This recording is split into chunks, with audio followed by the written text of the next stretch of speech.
श्रीराम समर्थ. माझे मीपण हेच दुःखाला कारण. भीती न बाळगावी चित्ती, रक्षण करणारा आहे रघुपती. भीती न बाळगावी कशाची काही, राम रक्षिता आहे हे हृदयी जाणून राही. सर्वस्वी झाल्यास रामाचे, राम उभा राहिला तेथे, काळजीचे कारण न उरेसाचे. राम म्हणावा ताता खरा, न द्यावा भीती काळजीला थारा. काळजी करू नये, प्रयत्न सोडू नये, कोणत्याही कारणाने रामास विसरू नये. म्हणावा प्रपंच रामाचा झाला, मनाने परमात्म्याचे होणे हा उपाय भला. तेथे ठाव नाही काळजीला, तळमळीला. देहाशी ठेवता माझे मीपण, तेच होते दुःखाचे अधिष्ठान. आजवर जे जे काही केले, ते ते मीपणाने झाले. जे जे मीपणाने केले, ते ते दुःखाला कारण झाले. बाह्य वस्तू जरी मीपणाने सोडली, तरी अभिमानाने वृत्ती बळावली. तेथेच घाताला सुरुवात झाली.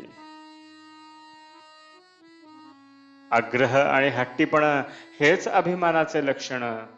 कर्तेपणाचा अभिमान हाच दुःखाला कारण जाण. प्रपंचाचे दुःख भोगणे ते मीपणा असल्याची खूण जाणणे. मी माझेपणाने जोपर्यंत धडपड जाण, तोपर्यंत नाही समाधान. देहबुद्धीचे प्रेम स्वार्थाला वाढविते जाण.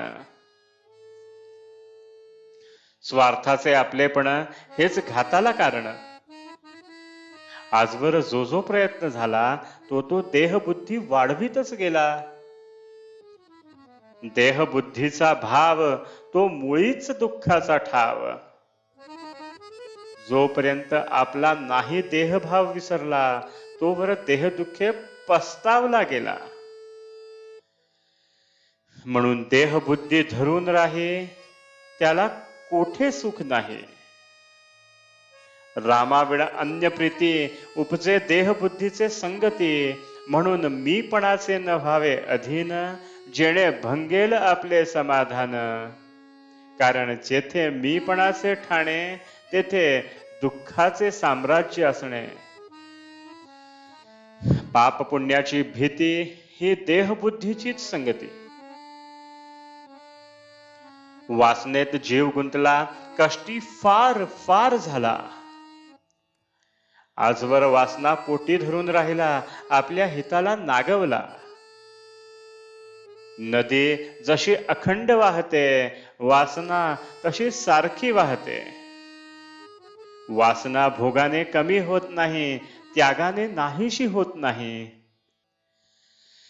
आपण देहधारी, देह दुःख न सोसवे क्षणभरी.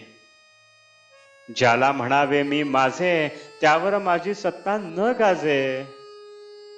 माझे इच्छेने माझे मलाच ठेवता येत नाही. जगाने माझे इच्छेने वागावे हे म्हणणे खरे नाही.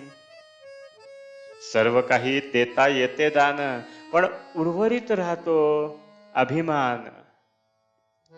कर्तेपणाचा अभिमान हेच भगवंताच्या आड मुख्य झाण. म्हणून माझे मीपण हेच दुःखाला कारण. रामाचे होण्याने होईल निवारण.